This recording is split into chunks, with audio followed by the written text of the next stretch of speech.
Welcome back to Off the Post, and we've seen some Tom, guests, you're able to come in. and we have seen some ghosts we haven't seen for a long, long time. Hello, Keeper. How are you, my friend?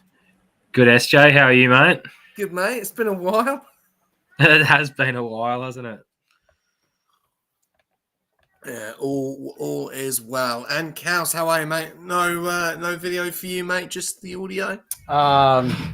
I have a special surprise. Give me 1 moment. I bet he's got a Crystal Palace shirt. I'm fantastic. No, not that good of a surprise. That would be a fantastic surprise. But I do have an even better surprise. That's going to be showing up in about 0.5 seconds. No, it's not. He's actually killed it. He's actually killed it. Technical difficulties. Yo! Come on! That's it, boys! That's great, but that's backwards. No, yeah, it is. It is. Nah, shit. Hey, I give it a red hot crack. What the fuck have you done there? I gave it a red hot crack, all right? That is terrible. Gave it a red hot crack. Terrible. Oh, how about you, Cass, anyway? It's been fantastic, a while. Mate. It's been a fucking long time. It has been a while. I've been in the UK. I don't know if you were alive or well. Keeper, we haven't seen you in absolute ages. It's been a week, probably months. But yeah, let's get straight into it anyway. Let's not let's go straight into the first game of the week, of match week 15. I was getting it wrong. I thought it was match week 14, but it's not match week 15. We'll start off with the first game of the week. Surprise result there. Villa Park House. Arsenal versus Villa. Yeah, look, I think that's an interesting result, to say the least. Look, I mean, I actually watched this game live. It's probably the only game that I watched live anyway. I'll be honest, like, Arsenal seemed pretty lack of ideas to be critical of them, if I'm being honest. But in saying that, Aston Villa are a really good side. Like, can't take anything away from them. They're a fantastic side. They've got really good attacking talent in, Morgan Rogers, Ollie Watkins. They have a lot of great, fantastic players. John McGinn even holds his own.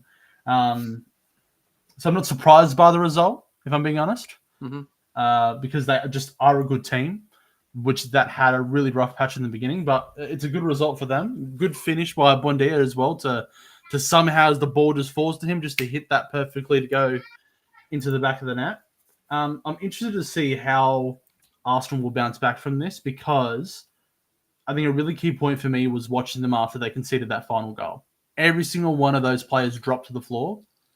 And there was a really good quote that I heard from Thierry Henry where he goes, the fear of winning can sometimes be a heavier burden than the fear of the loss, if that makes sense. The pressure of winning every single match, day in and day out, week in, week out anyway, can sometimes be a lot more pressure, especially for a young team that hasn't really had success yet. And I have no doubt this team will have success, but yeah, I am very interested to see how they go next week. But good result nonetheless for Aston Villa. Unfortunate for Arsenal, but I'm hoping they'll bounce back. I think it's a good lesson for them moving forward if they do end up being more successful after this, and they'll move on from this. It'll be a flash in the pan for them. Good take on that. What about you, Keeper? Yeah, look, I didn't see this one, but I'll be honest, it's not an unexpected result. Villa's the most informed team in the Premier League at the moment. They're the only team in the league that have 5 wins from their last 5. And at home, Unai Emery's done great things at other clubs. He's more than capable of it. So, I think he's really good. So I think they're really good. And it's good to see them resurge from their, poor start to the season. I think they're definitely a very capable side. And I mean, given the downfall of some of the bigger clubs that aren't really performing as well as they should be, top 4 is well and truly a achievable goal for Villa this season. And to get top 4, you need to be able to knock off those top Premier League teams. And, at the same time, I don't think it's a bad result for Arsenal. Like, it doesn't hurt to drop points occasionally just to remind you you're not unbeatable and get the fire back in the belly of the lads when they're just going on a ridiculously good run. So you can become very complacent when you think everything's just coming too easy. So it might be a good time right before pretty close to the start of what is a very busy 2 months of football. It's probably a good reminder for them to keep putting in the hard yards because it can come undone pretty quickly. So I don't actually think it's a bad result for Arsenal as such for them to have a loss when they've had it. Yeah, I don't know how to say it from a fan's point of view. Am I disappointed? Yes, I am. I don't think we should have lost the game. I think it was a draw. I think a draw was on the cards, maybe. I think having a completely different back four is a slight change. I think, we're going back to injuries again, and we're going back into signing players and depth, but no Saliba, no Gabriel. You cut your two biggest defenders and probably two of the best defenders out of a game where you're coming against a team which is in form. And we know that wasn't going to be an easy game against Villa. We've done well up until now. And I think Kaus is right. It's about how we bounce back, and obviously bounce back this morning with 3-0 at Club Brugge. And you're looking at that, and the three people that scored are players that aren't even playing. Matchweek absolutely scored a rocket, and Gabriel Jesus is back on the pitch as well. So it does worry me because you've seen the likes of City start getting into form again. And you were looking back like weeks and weeks ago. Oh, it was 6 points. Oh, it was going to be 9 points. Look at Chelsea. Chelsea drew against Bournemouth, which we'll talk about later on. They're not getting the result. So the Premier League is so difficult. For me, I'm very disappointed. I thought we were quite lackluster. Marino again up front. It's just... It's okay, but you've got Guacares on the pitch playing, you've got Odegaard and Eze, they're playing together. One's in the centre, one's on the left, I don't know. I just think, and then obviously with the two back two, obviously Gabriel and Saliba, I think you're asking for trouble at the moment because Nkappi and Mosquera are obviously two new partnerships. And now Mosquera's out for probably 4 to 5 weeks. So it's like, are we going to get a break at defence? We'll have to wait and see. But yeah, I believe with Kaus, it's how we bounce back. But we've got Wolves. So do we need to worry? I don't think so. But it is disappointing. No, I do agree. And before we move on from this, I would love to ask you a question, SJ, because I had a conversation with someone who's an Arsenal fan, who's a good friend of mine. And I watched the game with him, actually. And just from watching the performances of Bukayo Saka and Noni Madueke, I posed the question, and I posed it to him, and I'll pose it to you. Do you think Noni Madueke should be starting over Saka right now? Because I believe, from what I've seen, in terms of product and output and impact in the game, I kind of feel like Saka is kind of a bit of a one-trick pony. And that might sound harsh, but I kind of feel like there's that kind of comparison to Salah, where it's the cut inside on the left foot to try to wrap the ball and to go in top corner. Can probably take on his man, but I just think Noni Madueke is just a little bit more effective. What do you think, SJ? That's my opinion. I think they're two different players, and I think you look at the Brentford game. We go 1-0 up, great header from Marino again. Number 9. Everyone was talking about, he's a striker. He's got striker movement. That's great, no problem. But he ain't going to get you 25 goals every season, so it is what it is. We needed to win the game. Saka comes on from the pit, from off as a substitute, wins the game 2-0, right? Madueke came on today and played against Club Brugge and scored 2 goals in a Champions League game. He absolutely scored. Well, he scored a rocket from like 30 yards out, which was an absolute rocket. He runs at players and he tries to beat them. Saka, like you said, cuts inside. So for me, I would switch them. I'd play Saka on the right, Madueke on the left. You've got 2 players that are not similar. They're very different. Saka doesn't beat players. He doesn't have the pace to beat players. He likes going inside, doing a bit of agility, turning the ball, play on Fodegaard or playing off Eze, looking for the ball inside and looking for the overlap with Ben White. And we know how well Saka and Timber play together. They just know each other. They just read each other's game. So I would be, for Wolves, I'd be playing... Do you rest them going into a Champions League game against Inter?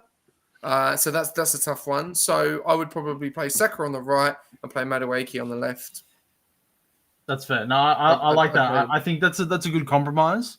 I do think that there's a lot of good issues for Arsenal in terms of there's a lot of depth and a lot of talent in that squad that you can kind of chop and change every so often and almost have a fresh lineup every week and be confident to say that they'll do a job and they'll be competitive.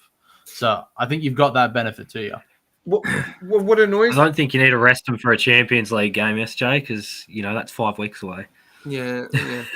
What annoys me though is these are the fucking games you have to win. You can't drop points against these teams. And if you're looking at us, you mean Arsenal or Aston Villa? I'm saying Arsenal. We need to beat Villa. On paper, yeah, they're on the most formed team, but Arsenal. I'm just going to give you some stats, right? They're unbeaten in the Champions League. They have not lost a game. They're 6 for 6. They conceded 1 goal in 6 games and scored 17 goals. And we're playing on the likes of Bayern Munich. We've beaten them. And the only goal that we conceded was Bayern Munich. And we're top in the Champions League. And we're top in the Premier League. We've got Man City breathing down our necks who don't look that good. I'll be honest. I've watched them. I watched them against Real Madrid. Yeah, you can say that was a bit lucky. Real Madrid don't look like the same team. You look at them last time in the Prem. Obviously they had a very good result. Where is it? They had a good result against Sunderland. Really, I think Sunderland just basically fell over. So these are the games that you can't lose. I don't want to go too much about Arsenal, but if we are going to win the title this season, we need to diminish these teams. We cannot fuck up with these teams. We're going to Wolves next week. They haven't won a game all fucking season. How do you know they're not going to park the bus? So it's frustrating because we played Villa. We played Villa last season. I think we beat them last season. The season before that, we struggled. And I saw the players. I saw the players after the game, and I was like, they were in just disbelief. They couldn't believe what happened.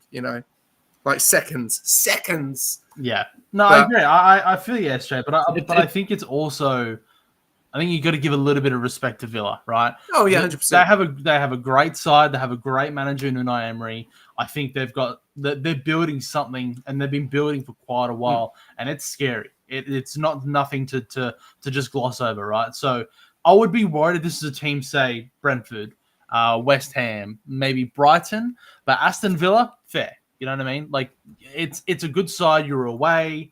Draw would have been fair. I do agree with that, but I think I don't think either team was probably the better team on the day.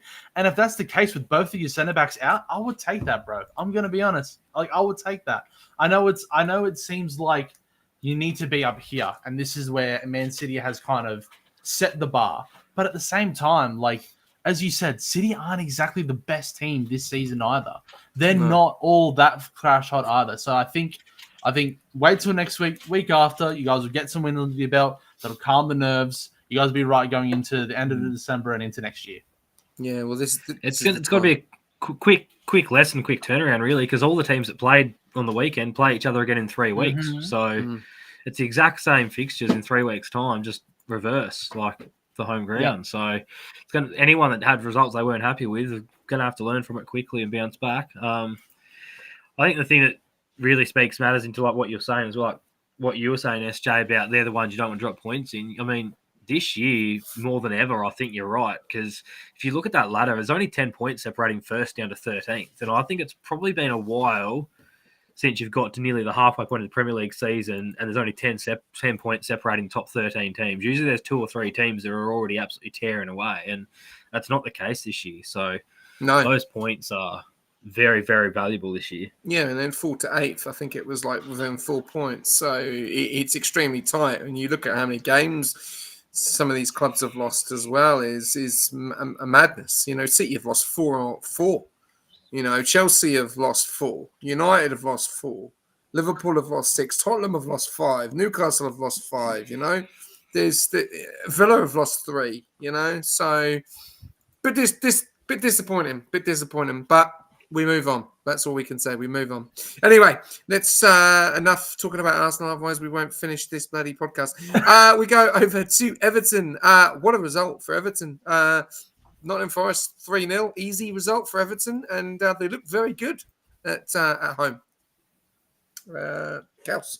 Yeah, no, I agree, 100%. I think we mentioned it before. The Hill Dickinson is looking really, really solid as a bit of a fortress for Everton. And I think they'll get a lot of points this season from at home. Dewsbury Hall looks like a hell of a player as per usual. I think he's been absolutely at home in that Everton jersey. I think he's probably, fair to say, even outshining Jack Grealish, who was the star signing of the season. So I think they're going to be a really good team. They're going to continue to push. I think David Moyes has a really good structure in terms of tactically about having a very good defensive foundation first. And you saw it when he came in, when he first took over Everton, is he was speaking about the first thing that he wanted to sort out is making sure that the back four was set and being able to have a good platform to play off. So I think that's something they'll always be leaning on. I think Iliman Ndiaye will be a phenomenal player. They've got really good talent across the board. Nottingham Forest, I am pretty concerned about. I'm not going to lie. That team, even watching when Postecoglou was there and was at the helm there, I think that team looked... I don't want to say it looked lackluster in terms of like the quality and talent, but I feel like under a guy like Sean Dyche, as much as I love Sean Dyche, and he's such a cult hero. Sean Dyche is the Premier League, right? Like you can't have a season of Premier League and not talk about Sean Dyche, right? But I just think this team, it's so negative in a way. I understand from the same sort of theory that I said about David Moyes in terms of having a defensive platform to build off, but it just kind of seems like this team is a bit reserved. They have a lot of quality in attack in Amari Hutchinson and Morgan Gibbs-White. Let's talk about Hudson-Odoi as well. Like, these are quality players. Why are they not able to create consistent opportunities for themselves? Is it the structure? Is it the formation? Is it the coaching tactics? I'm very concerned for Nottingham Forest. They might end up going down, if I'm being honest, by the end of the season, in my opinion. Yeah, no, it's a good point. And we're going to touch on Forest with you, keeper 2 points above relegation at the moment with West Ham, but could easily be brought into that with obviously Leeds getting a very, very good result. We'll talk about Leeds later on. Joint with Leeds, obviously goal difference is the difference between them at the moment. Obviously goal difference with Forest is -11, Leeds is -10, so there's not much difference. Are Forests a team in trouble? Could get brought into that relegation battle with the performances that they've provided lately, and obviously going at home next game against Spurs? Yeah, look, they're not in an ideal situation. They're definitely slowly, I believe, turning things around. I mean, 9 of their 15 points come in the last 5 game weeks, so that there is, evidence there that they are turning things around. But I think the biggest concern for them, and Chaos kind of touched on it, is they have, when you look at that team on paper in the attacking half of that, in the attacking areas of that team, there is so much talent, and the only team that has scored less goals than them is Wolves. So that's a big concern, I think, to have that amount of attacking talent and to be the second lowest goal scoring team in the Premier League is criminal. Very That's concerning. a great stat, Keith. That's a great pull. Like they're scoring less than a goal a game. They've scored 14 goals in 15 games. Like Burnley have scored more than them. West Ham have scored more than them. Leeds have scored more than them. Like every other team other than Wolves have scored more than them. So Burnley has scored more than Nottingham concerning. Forest. Wow, cows. Yeah. Wow.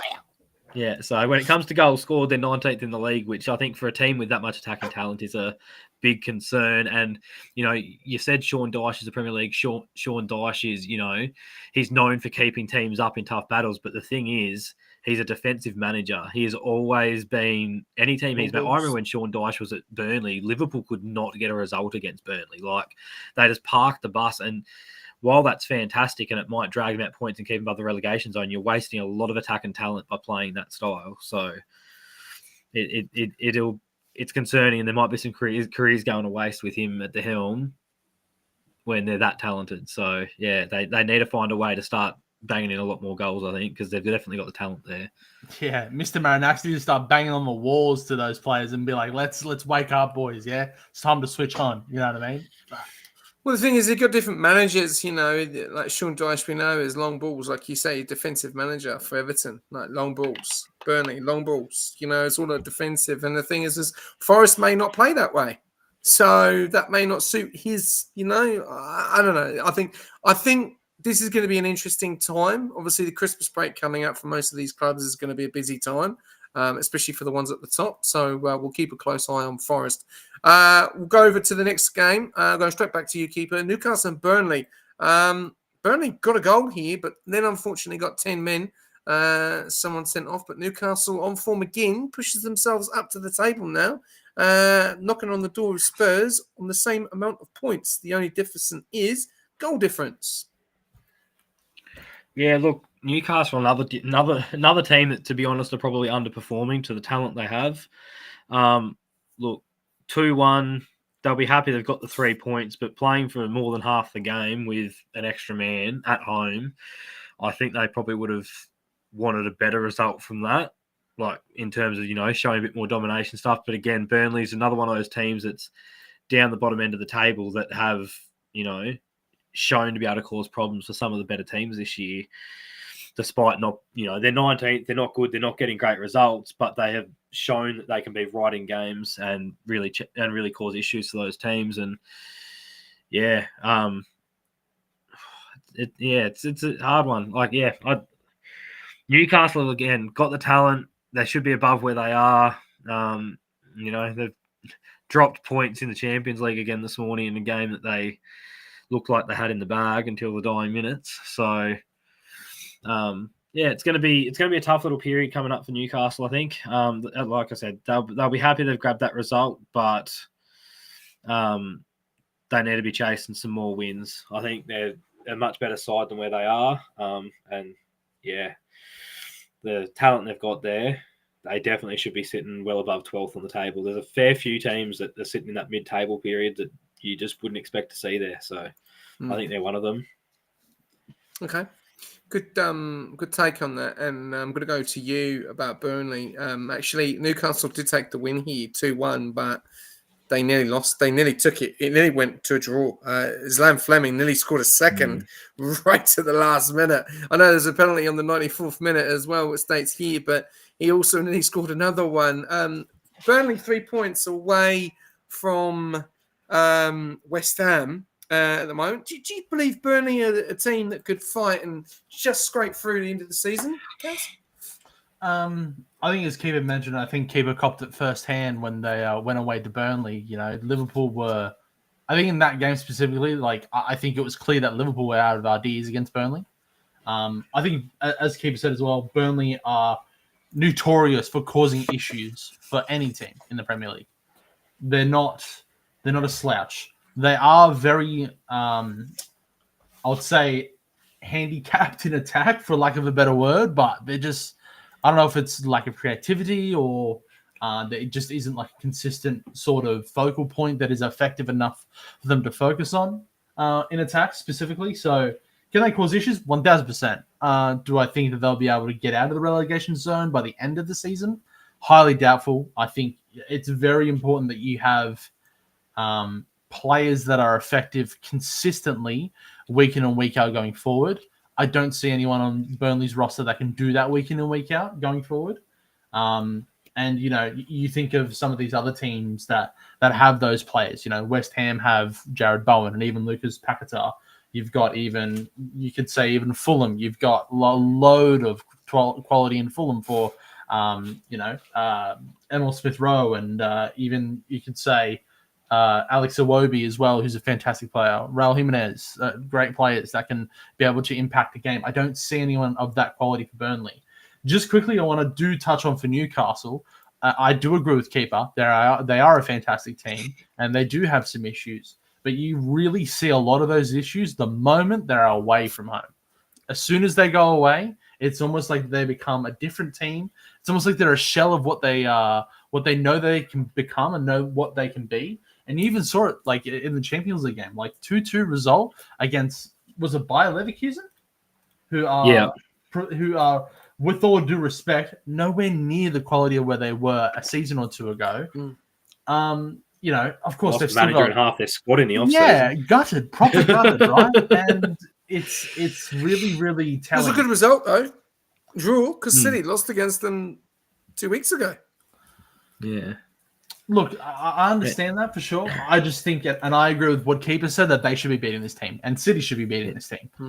Just the quality that is there, whether or not the manager and the tactics and whatever is making that impact so that they can get results in those games is a different conversation. But Newcastle should be able to get those results. They have a good enough team. They have a good enough manager. And they should be able to take results away from home as well as to hold the fort down at St. James's Park. So I am concerned about Newcastle as well. I've got a question to tag onto that, Chaos, just quickly for you. Like you said, their away from home form has been bad. 7 games, they've only won 1 away from home. Terrible. They are coming into this next game week below their arch rivals in their first season back in the Premier League in Sunderland, and are playing away to Sunderland. How detrimental to the psyche at Newcastle will it be this weekend if they lose? Oh, they're losing that game. That's not even a question in my mind. That game's a loss. Chalk it up. Like it's over. Sunderland, we'll get to them, but I am a massive fan. They might have not had the greatest result this week, but let's be honest, it's against City. Like we can chalk it up, right? But Sunderland, yes and no. Should have beat Liverpool at Anfield. Yeah. The guy's through on goal. He needs to go around the keeper. But that's what I mean. They're a good team. Like, you can't say that Sunderland is not a good team. Not at all. I think they'll stay up. I think they're fantastic. And I think, unfortunately, I'm not doing any bias there. It's because of an ex-player. He has made that team in that midfield. He just has that control. And where did he come from just recently? SJ? Yeah. He came from Leverkusen. I want to go away. I just want to talk about Newcastle as well. I want to talk about obviously for places, and I think when you got people knocking on the door, and you go back to Newcastle and you watch them play against Man City, and you're looking. And I was in the UK at the time, and I said to my mate, I said, Newcastle are going to do City here. I just got a feeling, So what do you do in that situation? Because did they beat City? I think, I don't know who they played against after that. I think it may have been Everton, or it may have been the week after. They beat Everton, absolutely wiped the floor with Everton 4-1. You wouldn't have thought so. Then they've come back, and then they've won this game. So for places at the moment, do you start Harvey Barnes? Do you start Anthony Elanga? Do you start Anthony Gordon? Do you start Jacob Murphy? Like, who the hell goes on the wing?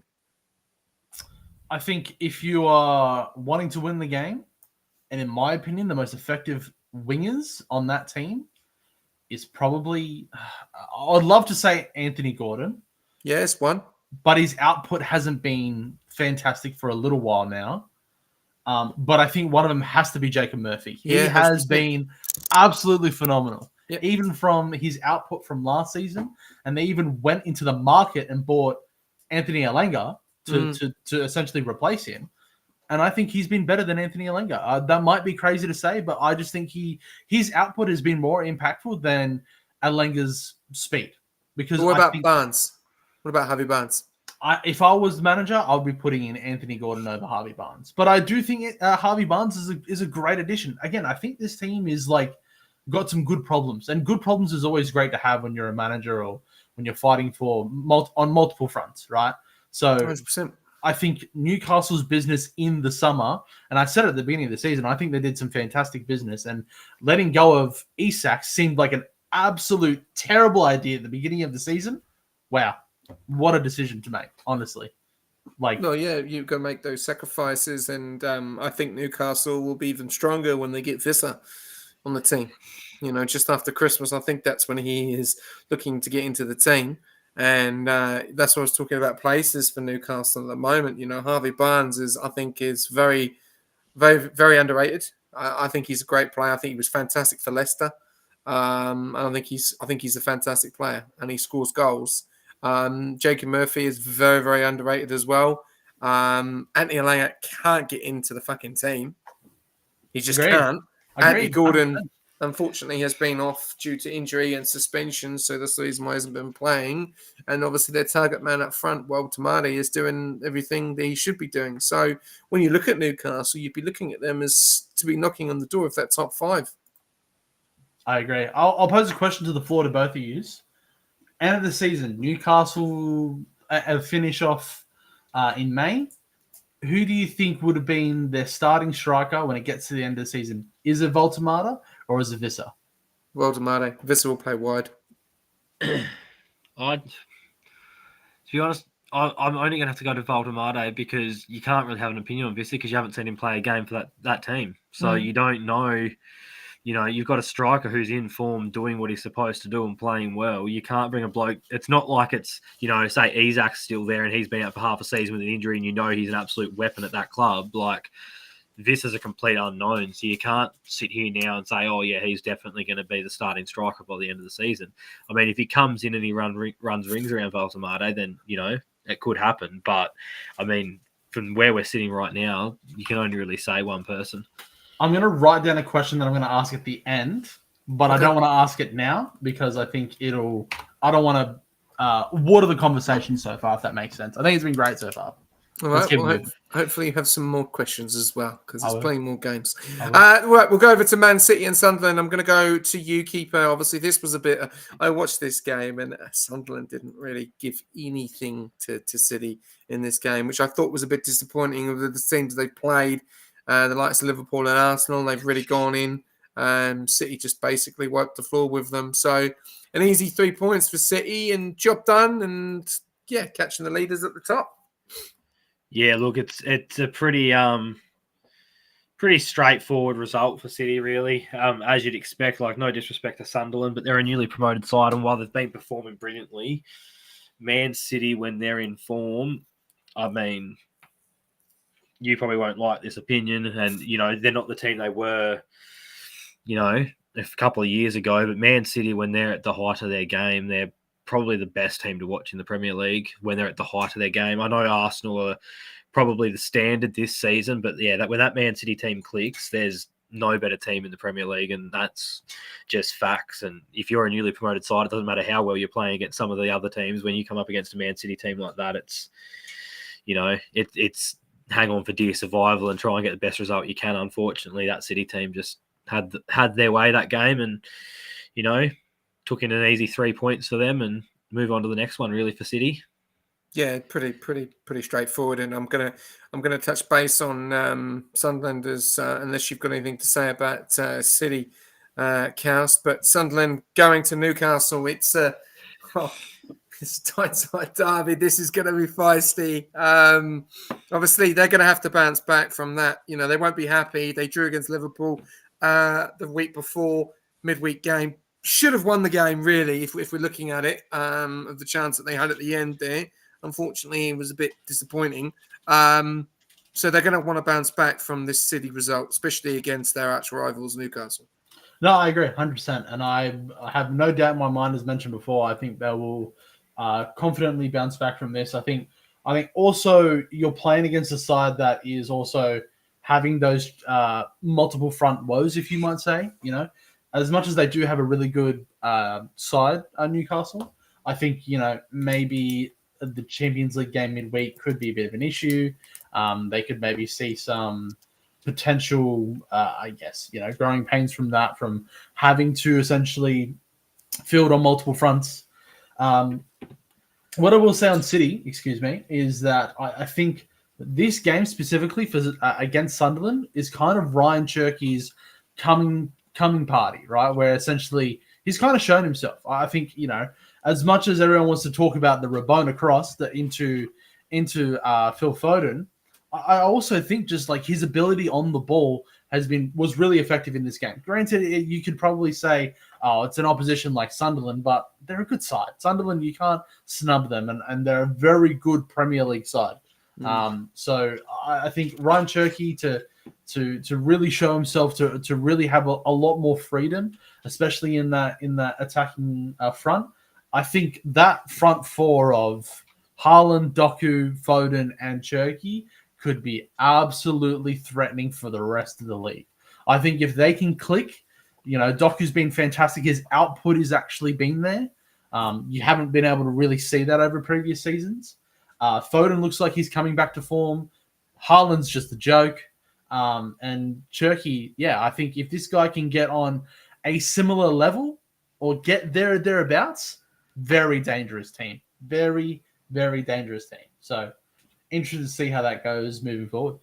So quickly. Go on. Just quickly to touch something going back to the game before, just quickly touching on, I didn't actually realise, because you mentioned about Vista coming back in January. He actually was only for 1 minute, but he took the pitch for Newcastle this morning. Ooh! That Ratsy. It's a for Victor Romano on the right-hand side there. Look. I like that. I'm a big fan.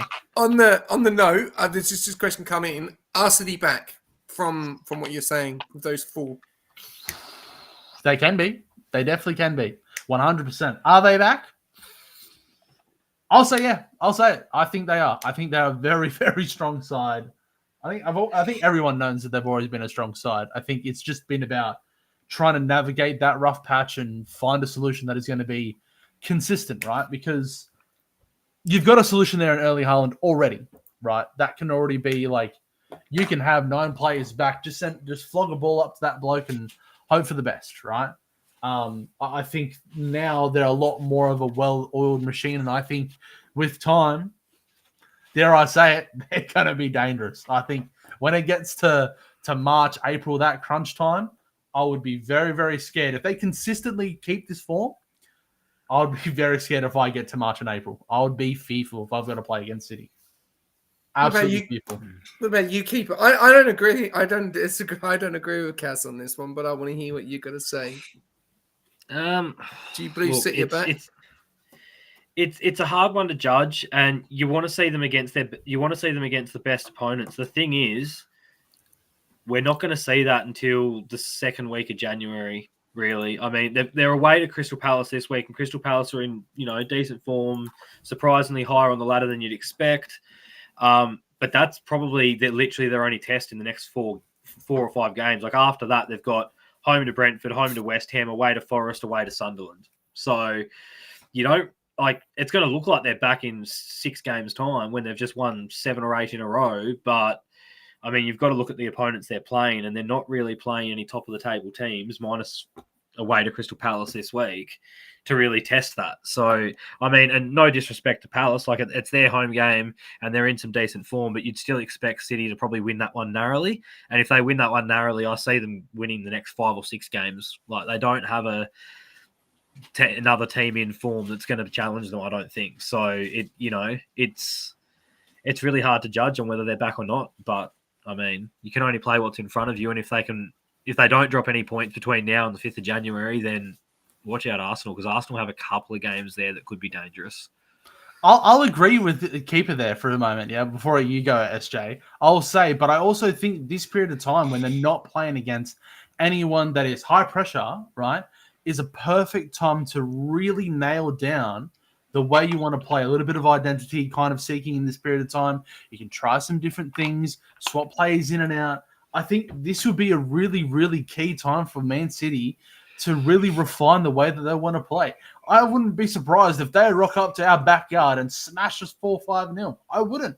Genuinely, I wouldn't be surprised, because me being a Palace fan and seeing the way we play, I can see it. I just can. And as much as that sounds crap, it's not like I don't back my team. We've been phenomenal this season, but I just don't. Why would I doubt Pep? He's done it for so many years, man. Like, he's just that guy. I have to say it. Like, Pep is unreal. I don't think they're going to bang 4 or 5 past you quietly, Chaos. I think if they win, it's going to be. I don't think they're going to score more than 2 goals. I mean, you've got to look at the thing that's been most amazing about Crystal Palace this year, considering the squad they have. Like, not trying to be disrespectful, but you've only conceded 12 goals in 15 games. You've got the best defensive record behind Arsenal. Like, it's class. for no offense, no disrespect to your defense, but a few of your defenders are more known for their attacking than their defending. So that's a very, very strong stat for you guys at the moment. So I don't see City probably putting more than 2 past you. So 2-0 or 2-1, I reckon City's way this week. What do you reckon, SJ? Let me know. Come on. I know you got something to say. Let's go. I want to hear it. Well, Pep hasn't won the last 2 meetings at Crystal Palace. Oh! Beat him in the FA Cup twice. So, and I don't think they're back. No. I think Foden is so inconsistent. And I think they only rely on Haaland. I don't think Cherki is not that good. I think Doku is good in certain moments, but then some games, like when there was a game, the Newcastle game, did absolutely nothing in the Newcastle game. So, and yeah, you give the ball to Haaland, he scores, but he doesn't score, then who do you rely on? And you've got inconsistency in Foden. And I think you look at City and you go, right, well, you take Haaland, where do the goals come from? I don't see them. Mamouche, he doesn't score much, no more. Doku, yeah, he creates. He played fantastic against Liverpool. That's probably one of his best games this season. But Mateta can get at those back four. He is a machine to play against. Sarr is quick. Pino is nippy. They've got a solid defender. Obviously, my mind's gone blank. The bloody goalkeeper. Dean Hendo? Hendo. My favourite goalkeeper in the league has been ever since he was at Sheffield United on loan. I don't think they're back. I don't think they're back. I think Palace fell over. I think Palace could have been a lot better than that. You look at Palace when they played Liverpool, they got them on the break. They played really good football. That's my opinion. I don't think it'll be an easy game against Palace, and I don't think it'll be easy against Brentford when City play Brentford either. I don't think any easy game. I don't think it's an easy game. We'll talk a little bit about now. Wolves, they went 1-1 against Man United to a certain degree for a period just before half time, and then Man United went and wiped the floor with them 4-1. Whoever thought that was going to happen? So. There's no easy game in the Premier League, and we're going to touch base on the next few because some of these games are big ones, and we'll touch base on the Leeds and Liverpool game. But for me, no, I don't think City are back, and I think City will drop points because they've got to play the top 6 again. This is what we're forgetting. Yeah, they played us, we drew. We should have beat them, obviously, in their form and at home. They've played Liverpool, they've won that. They've played other teams. They've lost against Tottenham. They've lost against Brighton, So they can be beaten. Newcastle have beaten them. They've got to play all those teams again. And you're telling me they're not going to drop points? I can't see City going on from January until the end of the season unbeaten. No way. No, not with this team. I don't think so either. That's not what I this meant. team. But I just think that there's potential. There's lots of potential, and it's very real. And I think that I just wouldn't be surprised if they just started dominating. Like I just wouldn't. I wouldn't be surprised to see Doku just start to be really, really effective. Like really effective. Like I can see it. I think he's been phenomenal. But they've got no injuries. No, that's fair, and like that's a fair point. And I think when it gets to the business end, I think keeping players healthy is going to be crucial. Of course, I think there's already that scare for you guys with both your centre backs, and I think earlier on in the season with Odegaard, like you guys already had it pretty tough.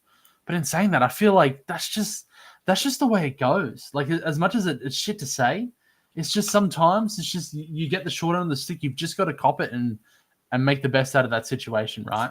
But we were talking about this a couple of weeks back, probably. I don't know if you were talking about it. Everyone was talking about City and Liverpool not even making the Champions League. They lost against Leverkusen 2 weeks ago. And they just beat Real Madrid yesterday morning. Liverpool, who no offense, who've been absolutely fucking horrendous, right? Beat Inter Milan away. Like what? Like we can talk about the reasons about that a little bit later on. What I'm saying is, if you want to talk about that penalty, mate, then you can talk about the No. ridiculous. I was talking about Salah. I'm talking about Salah. It's a runabout, you know, and that's why we love the Premier League. So we could go over about it, but it'll be interesting to see. But this is the time now. The Christmas is the time to see who performs the most, because there's games literally on the bounce. 3 days, then there's a game. 3 days, then there's a game. So if City can keep, you know, everyone fit, and Haaland can keep scoring goals, then, you know, I wouldn't surprise me for them to overtake us, you know, just because of our injury situation at the moment. But we have got players coming back, and obviously we still have squad depth. But now we've got another centre-back fucking injured, so I don't know, you know, and at the moment, we've got players playing centre-back that we don't even fucking play centre-back. Yuri and Timber at LCB games. Let's go. I know. Come and talk to me about centre-back issues when you got Do you want Jordan one? Henderson and Fabinho playing centre-back. Do you want a centre-back keeper? I think your fucking club needs a centre-back. Yeah. Right, anyway. Hey, talk about centre-back issues. Go look at Tottenham last season. They were playing bloody Archie Gray at fucking centre-back. Well, they're up next. They're up next. So anyway, we'll go to you, keeper. I was pretty disappointed with Brentford. Actually, I thought Brentford would give them a go, but Tottenham made pretty easy work of this. And just a big shout out there to Cameron Lovell, long-awaited return of the King. I don't know who he's referring to. It might be you, keeper, I would say. But he's my work, mate. There you go. Yeah, Tottenham made it easy at Brentford. I was quite disappointed in Brentford's performance there. Yeah, look, it's I mean, Brentford's another one this year that's just underperformed as well. I mean, I think they're a mid-table team, but I'd expect them to be up around, you know, ahead of a couple of those teams. But there's a couple of teams above them that have just surprised, you know, like Everton, Sunderland, and stuff like that have just pulled out some big surprises. Being Tottenham's home game, I'm not fully shocked by this result. I think these two teams are pretty fairly evenly matched. Obviously, it helps when your manager used to manage the opposition as well. Like, you know, they might be doing things differently this year, but he knows the players, he knows their strengths, he knows their weaknesses, and it's a lot easier makes it a lot easier to defend a team when you know all the strengths and weaknesses of the players that they're putting out on the pitch. But yeah, no, I'm not fully surprised by this result. Pretty much a result I expected. I maybe would have expected Brentford to snag a goal, but and you know, so on that side of things, probably a bit disappointing for them. But the result's not too unexpected, I don't think. Yeah, what about you, Cal? So we'll just touch a little bit base about Igor Thiago. 11 goals this season. He's been on great form, but the last few games hasn't put the ball in the net. Yeah, I think that's a fair criticism of him. I think, if I'm being honest, I think he reminds me a lot of Mateta in terms of the way he plays. Not the most brilliantly gifted player and not great on the eye test. But when I think of Igor Thiago, I think of, you can even just call him a tap immersion if you want, but he's just thereabouts in the right moment, the right time, and putting it in the back of the net. I do think with this Tottenham team specifically, I think this 2-0 result is absolutely huge. The Thomas Frank derby. But yeah, I just think 2-0 against Brentford, they're no slouch of a team. I think this team has been punching above their weight, in my opinion. I had these guys to easily go down last year. I had these guys to go down at the beginning of this year. And the fact that they've been able to turn this around and be a competitive team in the Premier League and kind of dampen those doubts is really, really impressive. I'm very impressed with what Keith Andrews has done at this club. And I think, and I hope that he continues to develop these players. But I think specifically this is a massive result for Tottenham. With the amount of pressure that Thomas Frank has been under over the last few weeks, especially when it becomes about home results, Tottenham have not been good. They have not been good at their own backyard, and you can see that from the results. They just haven't been effective going forward, and it looked like they were kind of lack of ideas. And I remember I was watching some information about this game and watching the way that they play, and I think a really big focal point that was a massive star in this game, in my opinion, was Jed Spence. I think he was phenomenal. I think he's growing into becoming someone who is a consistent, maybe top 10 fullback to even discuss in the Premier League. I think he's a very, very strong footballer, can play on both sides of the flanks, has shown a lot of tactical flexibility in different systems with Postecoglou, now with Thomas Frank, and even Thomas Tuchel. I think he'll be a great player for England. So I'm very interested to see how Spence kicks on, and I hope he gets that call up to the World Cup next year. So I think big result for Tottenham. Very, very happy with what Brentford are doing. I think it was always going to happen. Finally, Xavi Simons has a bit of impact in this Tottenham side, and they get the result from that. So it's fantastic. It's a good result for them. Yeah, I do agree. I'm not much to talk about the club because I can't stand the fucking club. But, you know, I thought they were very lucky against Newcastle last week. I think Newcastle should have won that game. I think they put the foot off the gas a little bit. You know, Romero, good on him for fucking staying up there and staying in the box because he was the one that made the changes. You know, the bicycle kick and the header. So I think Newcastle went to sleep. I think just the bicycle kick in the header. You know, the 2 goals from the centre back. Nothing to go right home about, eh? Well, look at the goal they scored against us. What a cracking goal! But it was crazy, great goal. Where's Ryan off his line? But does anyone remember that though? Yeah, I did. No, you and I did. No, everyone remembers Eze scoring a hat trick and London being red, not white. So there you go.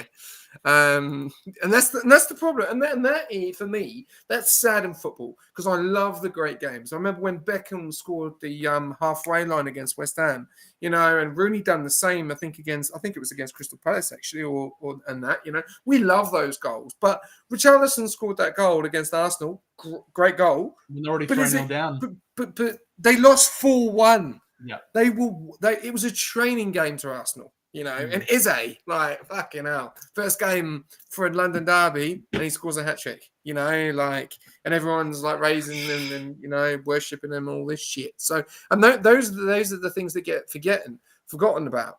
The main thing is, like you said on this one, Tottenham got a fucking result at home, you know, and that's what they need to do, and they need to build from that, you know, they need to build from that. If Tottenham want to win something under Thomas Frank, or they want to get to where they need to be, they need to win these fucking games, and they need to start getting up to the top there. You know, you look at them at the moment, they're fucking 11th.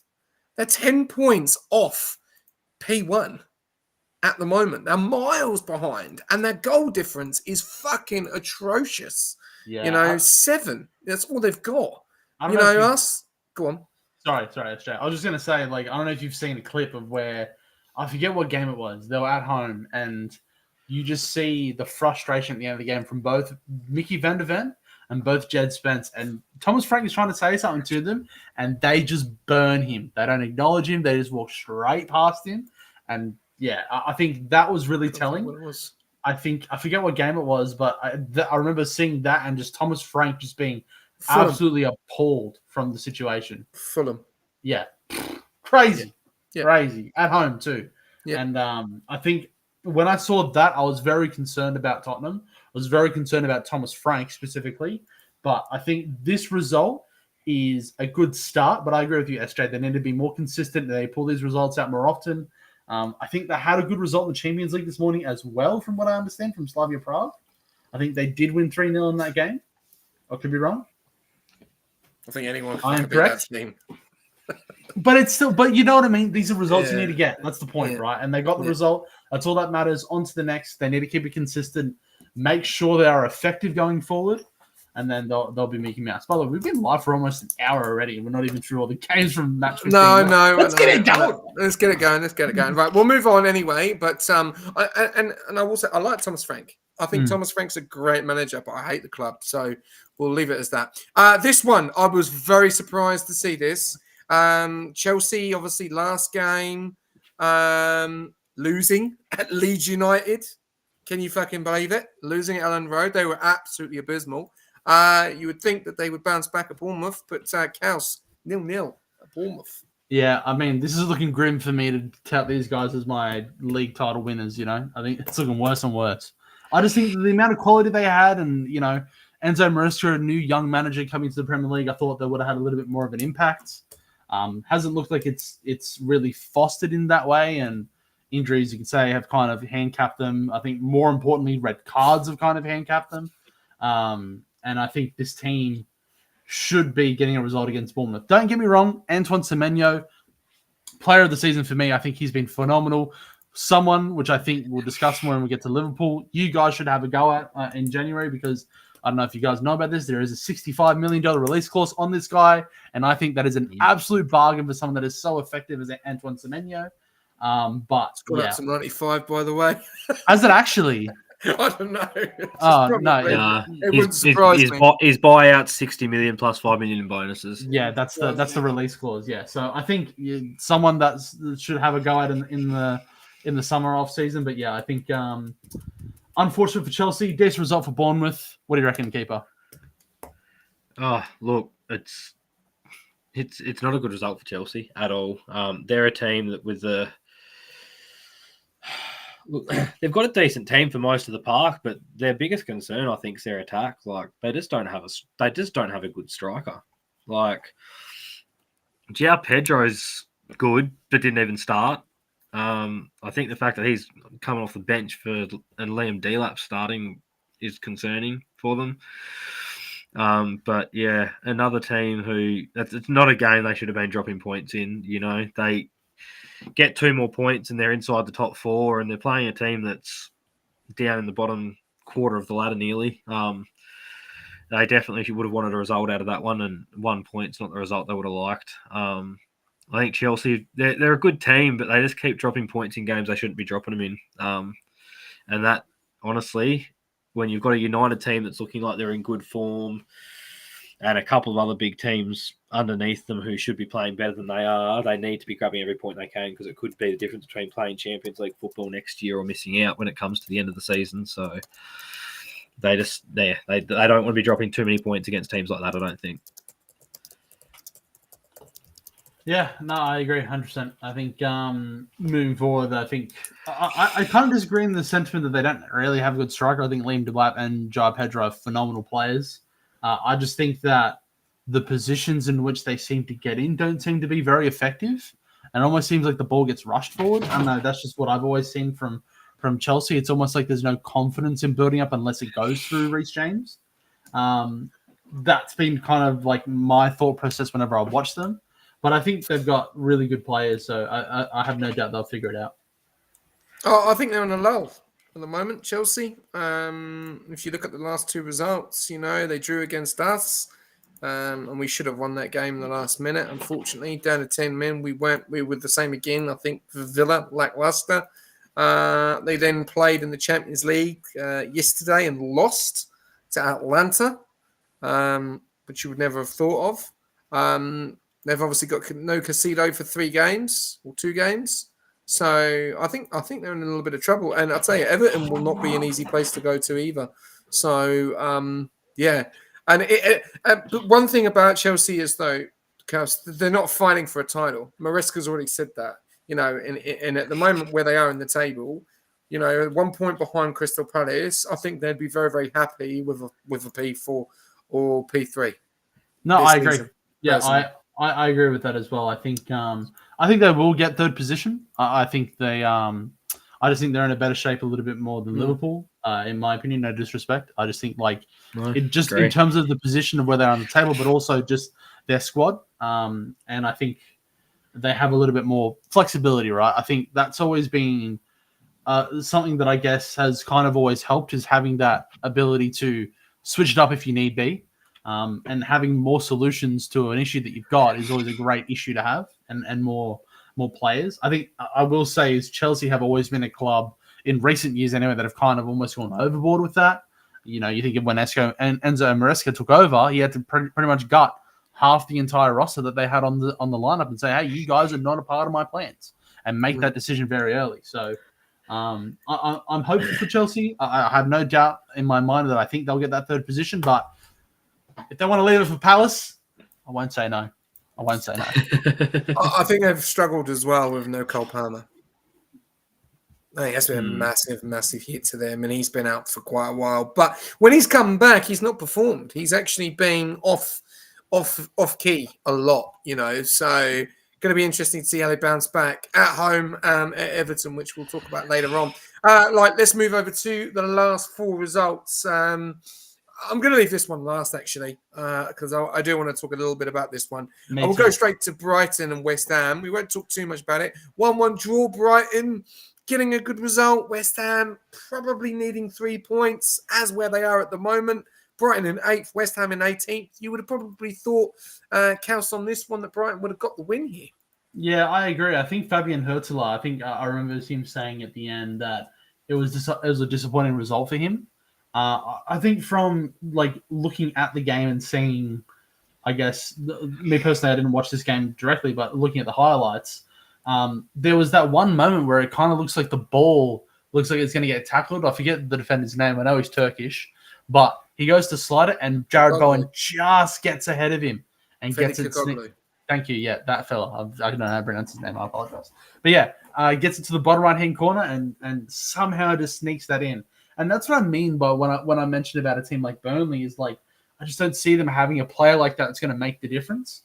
Granted, I will be honest, that is a strike of luck, but you got to be in that position to get the luck to go your way in the first place, right? So I think that was a good impact that Jared Bowen did. I think when I think of a team like West Ham, very similar to Nottingham Forest, when I say they have the quality, just doesn't seem like they can get it in the right moments, right? So very similar issues. I see a lot of comparisons between those two clubs. I do think I have a lot more faith in Nuno Espirito Santos than I do in Sean Dyche. So I think West Ham will figure it out. I think you still see the growing pains in this game. I think Brighton is a fair opponent to take a draw away from. So I think they'll go away hoping that they can get more next week against a different opponent. I'm not sure who they play, but they're just probably a little bit more hopeful. Do you believe, Keeper, that West Ham days are numbered in the Premier League?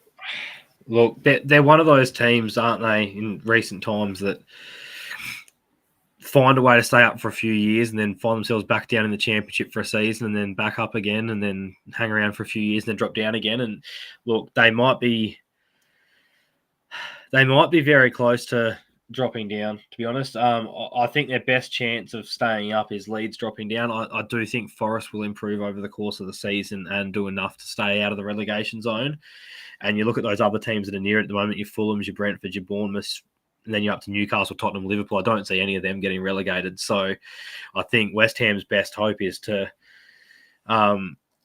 grab points when they find the chance and hope that they can do a better job of doing that than Leeds. And, you know, while everyone expected Brighton to win, I think that result with that goal coming in the 90th minute would have hurt for West Ham a lot, because I'm pretty sure they would have been equal with Nottingham Forest on goal difference if they hadn't conceded. They would have been equal on points with Nottingham Forest. And because I don't know what the next decider is, but it may very well be goals scored, which means they would actually be outside the relegation zone right now without conceding that goal. So that result will hurt them, I think, mentally, knowing that they were that close to grabbing a win and didn't grab it. And when you're a team that's down on your luck and you're having a bad season, you know, those moments matter a lot more. But yeah, look, I definitely think they're going to be in that relegation discussion as we get closer to the end of the season.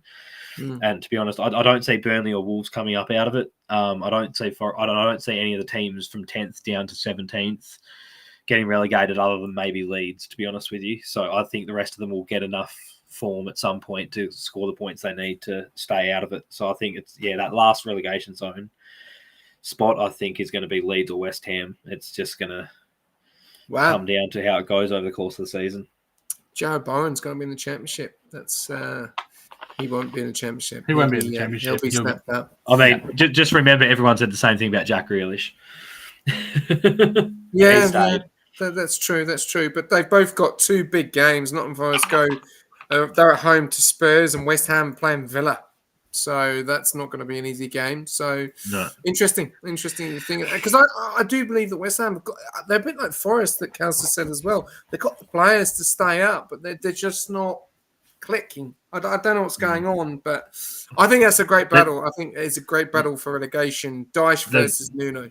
That's a good battle. They've got a lot of talent there, but the problem is, I think, I mean, I haven't watched a lot of West Ham games this year, but just from what I can see, if Jared Bowen doesn't get on the score sheet, West Ham don't get on the score sheet half the time. Like, there's so much relying on one player despite all that other talent around the team. They need to find a way to utilise that, because Jared Bowen can't play 90 minutes every week for the whole season. Like, he can't be the one that has to get the results every game. So they need to find other outlets as well.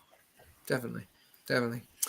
All right, we'll go over to you, Cash. Your team beat Fulham at home. Good result for Crystal Palace. Yeah, I was looking scary for a moment. I won't lie. I was watching this game live, and I was very, very concerned. They're in good form, though, aren't they, Fulham? They are actually in very good form lately. Yeah, I think Fulham have been one of those teams on the rise as of late, anyway. And I think they've really started to establish themselves and get out of that relegation fight, which has been really key for them, as really, really important. So, and I think a team like Fulham deserves to be in the Premier League, and not only just like the club, but I think the players and the quality that they've got. I think Marco Silva's a fantastic manager. I think he deserves the move that he's going to be getting next season. Not to leak anything, and not saying I've got inside information, but I might have inside information that says he's going to be moving on, because that contract is coming up quick. It's not getting renewed anytime soon, and I think he wants to move away from a club like Fulham. So, but I do think that they've got a lot of quality in that team, a lot of quality in that side, a great manager at the helm, and I was very nervous going into this as a Palace fan. I will not lie to you, but I think we just edged it out. I do have my concerns with our midfield. I think if Kamara, Will Hughes, and Wharton aren't playing, like, we're low. We're really low on quality.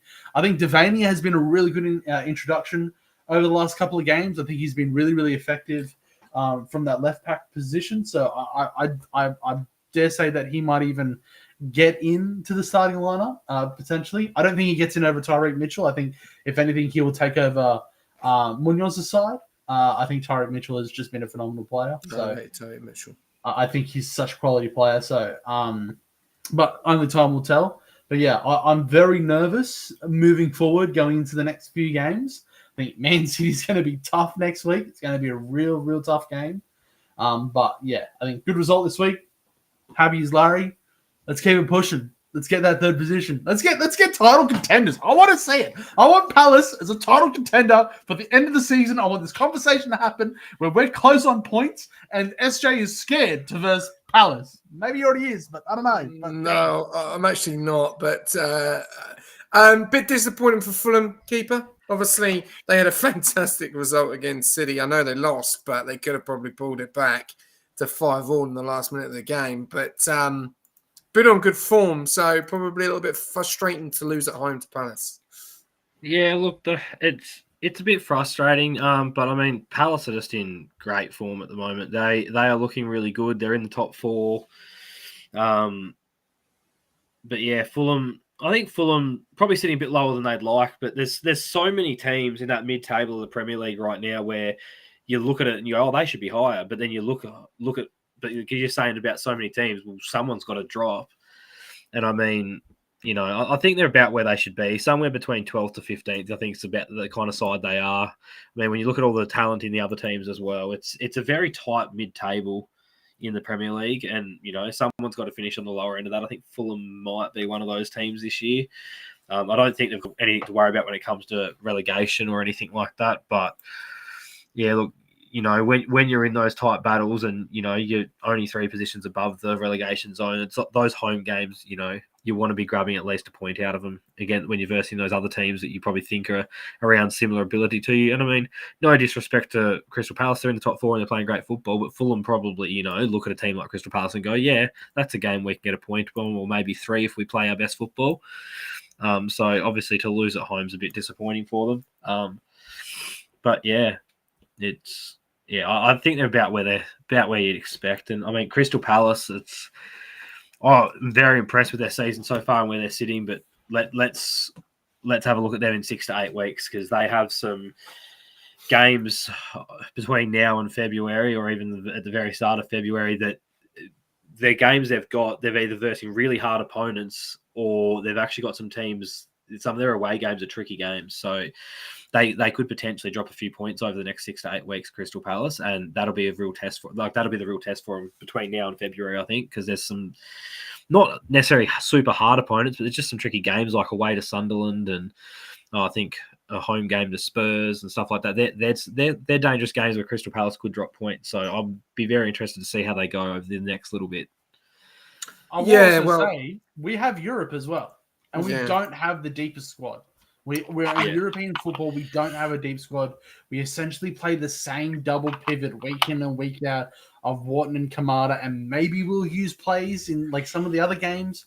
Like it's concerning for us. I'll say it. Like I'm very nervous about how we're going to progress, especially when it gets to the business end of the season. In saying that, to be in this position of the year and be fourth position is awesome. Is going to be fantastic if we do 100%. end up having that decline, right? But also to back your point there, Keeper, if you actually have a look, and I think maybe you mentioned this earlier on, there's 5 points between 14th and 5th.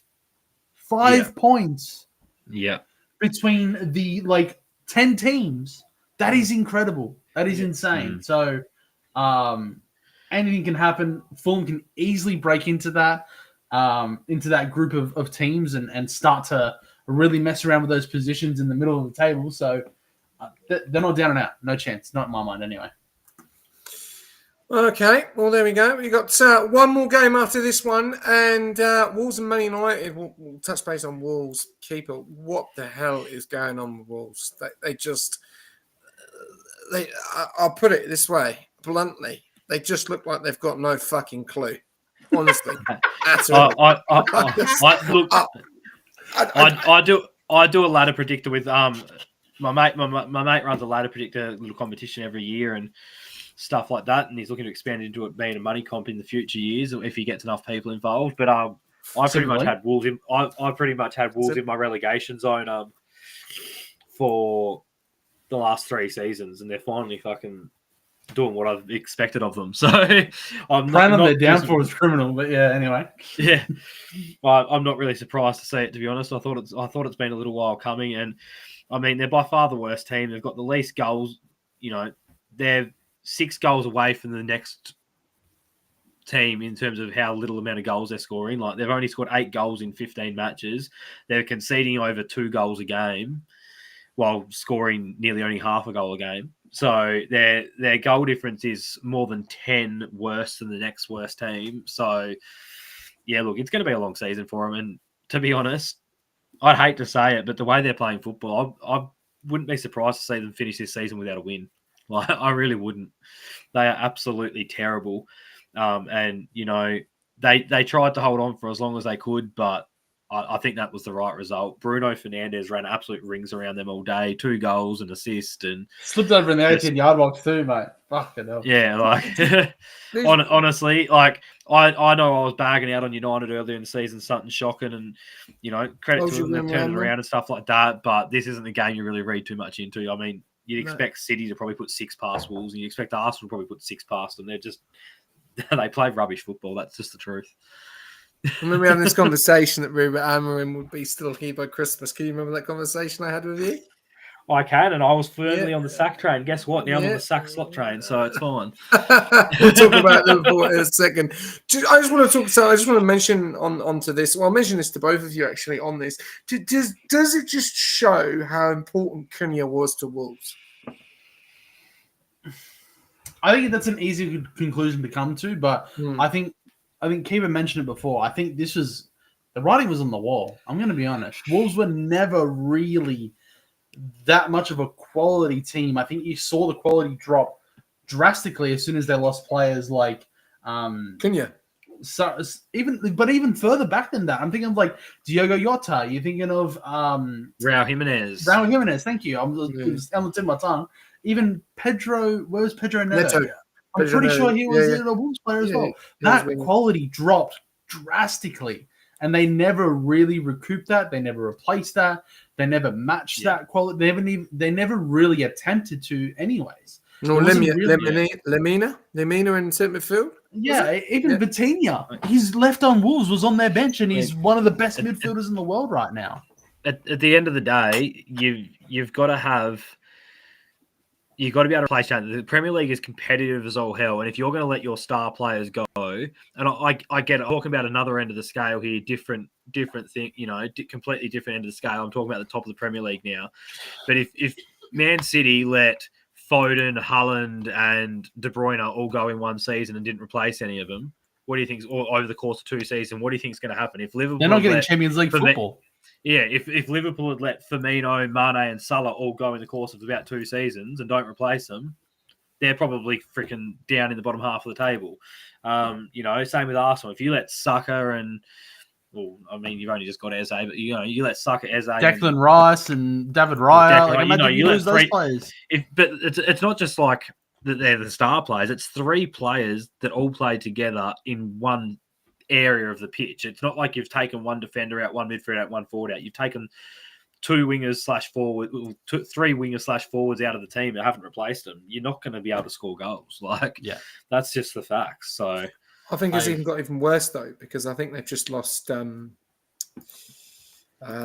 They've just lost Bellegarde, probably one of their best players this season as well.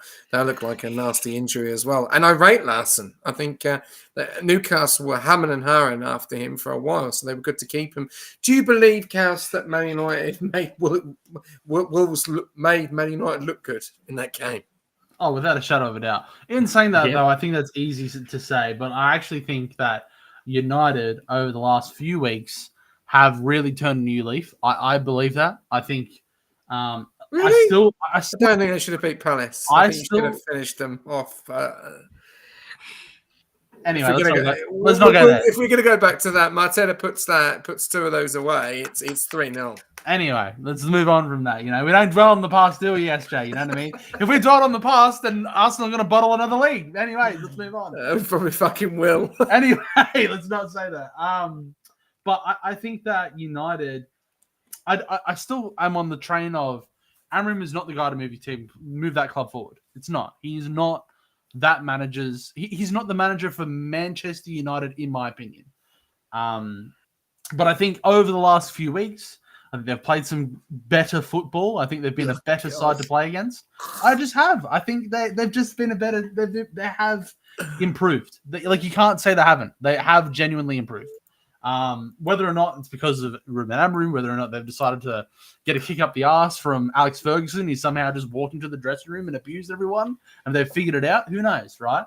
But they have turned a bit of a new leaf. They have been better than they have been at the beginning of the season. And I think that really does show on the table at the moment. While saying that, Kias, in the last 4 games, lost at home to Everton and drawn at home to West Ham. But okay, that's fair. Yeah. Okay, but the thing is, Everton, we all agree, is a good team. We all agree. They had a punch up. They're second on the form ladder in the last 5 weeks in the Premier League. That's what I'm saying. Yeah, Cal, shit, you're giving them too much praise, mate. Okay, that's shit. Okay, right. Well, on Wolves then. If you're in a position of a team like Wolves and you're the management, you're higher ups. At this point, do you not just do a football manager comp, and then whoever wins the football manager comp runs your team? Do you not just do something like that? You're already in the dumps. You've had 2 draws the whole season. Do you not, as Wolves, you're already down and out? Why not just throw something to the wall? Don't change formation. Change the entire coaching staff. Get it on. Change formation. Have 10 at the back. One up front. Bro, I swear, if you got one of these football manager wonder kids that is sitting there analyzing every little bit of data and information, you get them to start coaching Wolves, mate. I'll be honest. I reckon they'll fly to the top of the Premier League. I don't think you can help Wolves personally. Cameron Lovell, you're up now, mate. He is an absolute manager superstar on Football Manager. But you know what I mean? Why not? Just throw something out the wall. You're already down in out. You need to do something. You need to do something. Got to do something. They've got to do something. They've got some very good players, though, still. And I don't know. Man United, to me, look at their results. Palace, lucky to win that game. I watched that game. They were fucking diabolical. And the free kick, oh my god, Mason Mount, fuck, that was shite. West Ham at Old Trafford should be winning that. They lost against Everton, even though they went down to 10 men as well. And then Wolves, well, what do you expect? They're now going to play Bournemouth, and I reckon they'll lose. I think Bournemouth will beat them probably 3-1, 3-0, maybe away at home. I think they relied too much on Bruno Fernandes and Brian Mbeumo. And if he gets injured, they're fucked. I don't think they've got anyone. Sesko's out injured. I think it's a long injury I'm pretty sure they got. They're about to lose Ahmad to AFCON as well. Yep. Man United are in the dumps. Yeah. Get ready for some more L's. That's what I'm going to say. And on that, we'll move on because we've got one game to go. And Keeper, I'm going to take you to this. And I know that segue is criminal, by the way, SJ. That segue is fucking diabolical. What segue? On to more L's, and you start talking about Liverpool. Crazy. Yeah, I'm sorry. That's diabolical. Can I ask? Hey, if the shoe one fits. Question: how the fuck did you draw against Leeds United 3-3? Like, talk to us. What the fuck is going wrong with your club? You won the Premier League last season. This season, you just you score. I can tell you what's going wrong with the. I can tell you what's going wrong with the club. We haven't invested money. Haven't invested the money in the right places.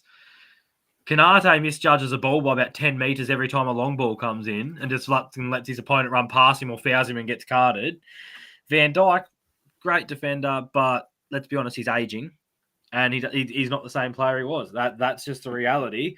We've built a side that has left backs and right backs that prefer to be up the pitch than defending, and Kaos already made a comment earlier, and I've already seen it all through the media. Everyone's screaming out for us to drop another $70 million on another freaking midfielder. Fix the bloody defense. We've conceded more. I think you've got to go down to somewhere down the fair way down the ladder to find a team that's actually conceded as many goals as us. Like, it's absolutely appalling. We've conceded 24 goals. Like, I'm not concerned about us scoring goals. We've scored 24, which is only 4 less than Arsenal. Scoring goals isn't our problem. Learn how to fucking defend or find players that will. I think the problem that we're seeing with Liverpool, and this is a game which is at Ellen Road, Leeds United. It's we look at the start of the season, Leeds getting into the Premier League, starting to get their momentum. 10 shots to 5, 14 shots to 6. You didn't dominate the game. No, but we don't. That's not how Slot plays. Slot just likes to control the ball and work it around. And the problem is, though, the way we play, when City or, Barcelona, when Pep was there, when they controlled the ball and had 80% of possession or whatever it is that they, however much they had, they found ways to break teams down. We move the ball so slowly when we have possession of it that we can't create a hole, we can't create a gap, and we just don't do anything with it. But yet still somehow we're finding a way to score goals. But it's defense. Defense is what's concerning me because we're not attacking quickly. We're not going forward super quick unless there's actually a break on. And yet our defense just seems to get caught out of position all the time. Like, it's just ridiculous. Whether, you get the right back up or the left back up on the wings and no one's coming back covering them. The amount of times you see an opposition going forward attacking and we've got 1 or 2 people back and that is it. It's very alarming. It was another result. We'd let the lead slop twice. We had a 2-0 lead, got back to 2-2. We've got a 3-2 lead, and then we let them back in again. And it's like, honestly, from a club at our level, that's just not good enough. I'll give Slot some credit. I'll be interested to see what formation he goes with in the Premier League this week because he popped out a brand new formation on the other morning in the Champions League and kept a clean sheet and against a side and scored against a side who's barely conceded a goal either in the Champions League. So I'll be interested to see if he sticks with it in the Premier League because what he's been doing in the Premier League is not working. So credit to him for changing something up midweek. Let's see if he sticks with it on the weekend. Okay. Chaos, we'll go to Leeds and then we'll go back to Liverpool. 2 fantastic results for Leeds in 2 weeks. 3-1 against Chelsea and 3-3 at home to Liverpool. A team that's probably going to be going into this weekend playing Brentford away in some good form and an opportunity to probably stay into the Premier League at the moment. Yeah, I think Nishka's second team is really finding a little bit of form, right? So I think the beauty about Leeds is that I think their home ground and I guess their support, it will always be there, right? You've got the glory days from the 80s and 90s where there were when they were top of the Premier League and winning titles and always competing thereabouts. I think there's that fan base and that those winning ways that they were at once previously. It creates a really, really, I don't want to say a bond with the fans, but I guess it gives them a lot of hope and it gives them a lot of, quality in numbers and the amount of people that can go there and support a club like Leeds, right? I know so many people that are maybe 10 to 15 years older than me that are Leeds supporters, and they've been Leeds supporters for quite a long time. So I think they'll always have that fan base, especially when they go home and when they play it in their own backyard. I also think a player like Wilfred Gnonto, I think he was a really good signing. I remember seeing him. I'm not sure if it was this season or last season that they signed him, but I remember seeing him there at Leeds, and I thought this guy was really, really effective and really, really good with the ball. Very, very smart, intelligent player from what I saw him in the Championship. I'm pretty sure it was with Leeds, but I could be wrong. But Dominic Calvert-Lewin, two goals in 2 games. He hasn't done that. I remember watching the broadcast. He hasn't scored 2 goals in 2 games in over 5 years. 5 years. That is insane. But I think, maybe he can find some form for this side. I think Joe Rodon has been a fantastic servant for this club at this current point in time.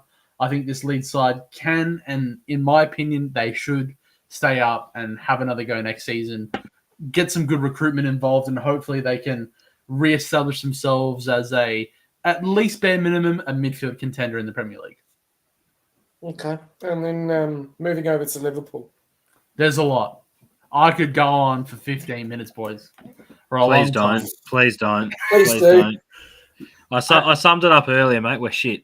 I think when it comes to Liverpool, right, I'll try to condense it. What I think Liverpool are in a very key transition period. It is now no longer Klopp's team.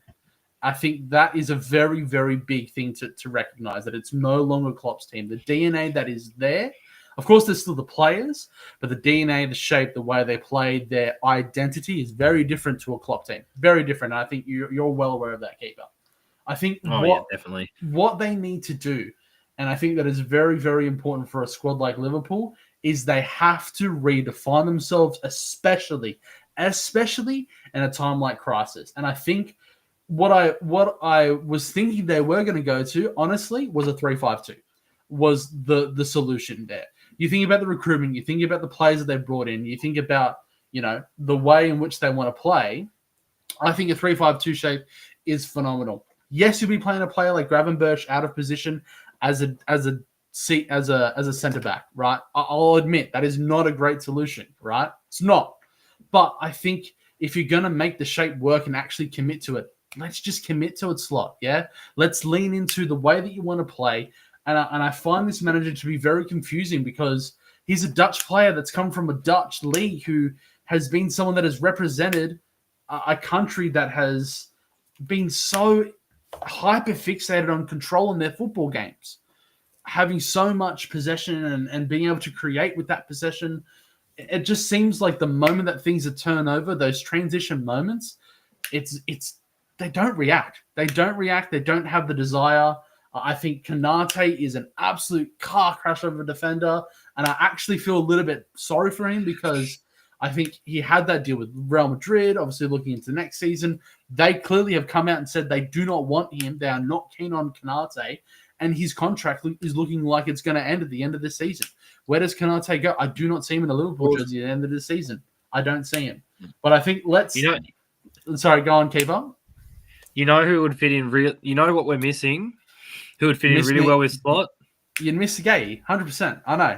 I'm well aware. No. Henderson and Milner. You have players with that leadership and that drive. Actually, like you said, the transition periods. No one was allowed to slack off when those two were at the club because their standards were so high and so driven. Who's driving that now? Because Van Dijk doesn't seem to be as much as he used to be. You know what I mean? That's a fair criticism. I see that, but I also think like if Van Dijk and Alisson are the only senior personnel that's really in the side, is it really their team anymore? I start to think about in that transition period, I think you maybe even look to even move on those two individuals. But I still think they're performing at a high level. I still think they're a great service to the club. I don't think you move on those players anytime soon anyway. But let's get to the meat and bones. I've been wanting to talk about this the entire time. Mohamed Salah. What is going on? What the hell? What is he doing? Talk to me, keeper. I want to know. Mate, I'm as baffled as you, mate. But I'll be honest. I reckon he goes in January. 100%. Because no doubt. You can't get benched. And no offense, like the Leeds result wasn't great, but I think we've actually looked better without him in the team. Did he play in Inter? And then he's coming out and he's left on the left at home. Left. No, he didn't go to Inter. He was punished by the club for mouthing off about the club. Yep. Do you not know about this, SJ? I heard about Salah, yeah, but I've got a bit of a different take on it though, from the Salah situation to also Liverpool. So you continue. But I do believe the Saudi league is still sitting there looking at offering up to 200 million for him. So if that offer comes in, if that offer comes in January, you'd be stupid to turn it down.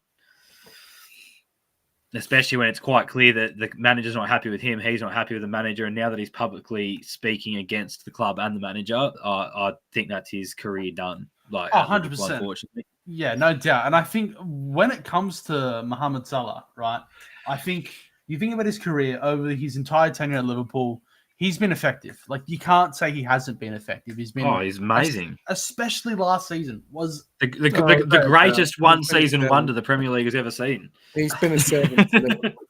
He's been phenomenal, right? I think about this season specifically, and if I think about the performances that he's put in specifically, has he done enough to earn his spot in the side? In my opinion, no. Not a chance. I don't think that. I don't who the fuck do you put in there? That's the problem. Who goes in there? I mean, in isolation, as an attacker that is in that side, especially with someone who has come into the club and is performing at heights like Hugo Ekitike is. Let's not be wrong here, yeah? Hugo Ekitike has been performing quite well. But he can't start. Who? Hugo Ekitike? Isaac started in the last game.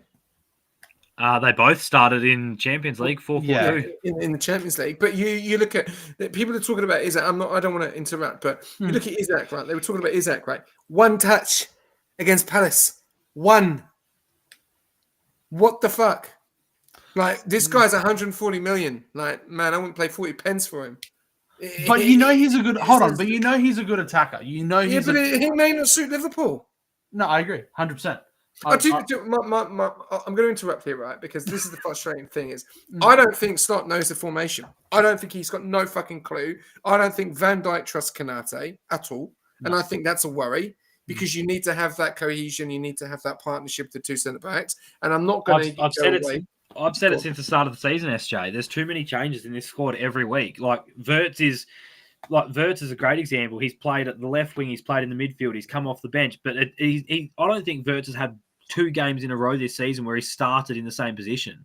He's either started in a different position or he's gone from the starting lineup to the bench and then back to the starting lineup. Yeah, and he's just one of many. Like, this is my problem. We've invested so much on midfield and strikers, and Slot's got no idea who his best players are in what positions and when to start them. And the team's rotating that much, there's no cohesion. And the latter position shows it. Yeah, correct. And I think what Liverpool have tried to do, and they've tried to follow the likes of City, and I don't say it in a bad way, and they've bought all these players to try and win the league, and it's fucking backfired massively. And you wouldn't have thought it because Isaac was phenomenal at Newcastle. He's a phenomenal footballer. You know, you bought Wirtz. He's probably Germany's best player. Probably not far from. Oh, there's another guy in there, but I can't think who the fuck it is. Yes, that's it. You've brought 2 players in, but then you look at the core of Liverpool. You needed that defender. You just got rid of TA. He's gone to Real Madrid. You've got no right back. You're playing Dominic right back. Conor Bradley's been injured. You're playing Dominic. You're then playing Gravenberch in centre back. There's no. It doesn't seem to be any. And I've said this from the get-go. When Liverpool played Bournemouth, what I was seeing is you conceding too many goals. And that's something that Liverpool And don't. the worst thing is the bloke that could be putting the pressure on Konate and, starting ahead of him and making him think that he needs to get better is currently recovering from an ACL. And we prioritised spending $140 million on a striker on deadline day when we already had signed a striker instead of getting Mark Way in. Yeah, 100%. But then when we look at that, you've got to look at that and say that's in the past now. Liverpool have got to move forward from that. You can't keep relying back to that. If we do not sign a centre back in January, we don't finish in the top 10. That's cool. Top 10 is criminal. For me, I think Liverpool's problem is formation. You need to work out where the fuck your players are playing. And this Salah information that's been dropped as well has made it 10 times worse because you've got a player of Salah.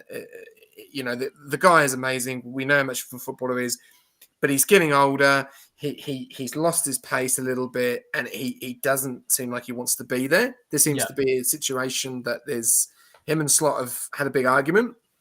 Gakpo is your best player in my eyes. 100%.